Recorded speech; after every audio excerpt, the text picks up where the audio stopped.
Honourable Member for Christchurch East Central. Thank you very much, Mr. Deputy Speaker. I rise this evening to lend my very clear voice to the budget that was presented yesterday by the Honourable Prime Minister. But before I begin, Mr. Deputy Speaker, I want to thank the very, very, very good people of Christchurch East Central who placed again in me their confidence to represent them in this place for a second time. And I know that the country, Mr. Deputy Speaker, and all of us have gone on a journey certainly in the last almost 4 years now. And I really thank them sincerely, as I know we all do, because it has been challenging over these last few years, and certainly the global environment continues to be quite challenging and volatile. And as parliamentarians, we have sought to create a level of calm and confidence in order to make sure that we can lead this country through what has been a very challenging time globally. Let me also say at the outset, sir, and say to my constituents that I know I have not kept my word with respect to the last 2 weeks, having been in preparation not just of the estimates, but obviously in terms of the budgetary process, where I have not had my clinics in the last 2 weeks. So I'm just going to, through you, Mr. Speaker, indicate that I have cleared my diary for next Wednesday, and I shall be in my constituency office all day next Wednesday. And we are already prepared, sir, to be able to respond to those persons for whom I have not been able to respond to in the last couple of weeks. And I do so with the full confidence, sir, that the people would understand.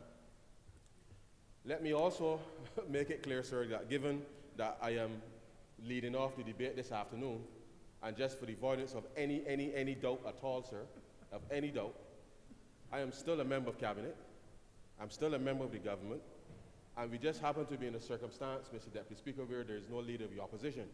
So I don't want anybody to be doing anything on social media in any way to suggest that my presentation here this afternoon represents any opposition or anything given the nature of the circumstance that we are in, sir. So I just want to place that on the record for all and sundry, because there's always mischief about, sir, and I want to make it clear that I am still firmly a member of the government of Barbados. That aside, sir, let me also take the opportunity, sir, to congratulate you for your first time in the chair. Thank you, sir. I recognize that, sir. And it is important that we all, sir, in this going down, as the Prime Minister would say, that we hold each other up as much as we can, sir. Because the world in which we're operating in continues to be challenging, and we as a country must, no matter what we face, ensure that we place our confidence in each other and support each other as best we can.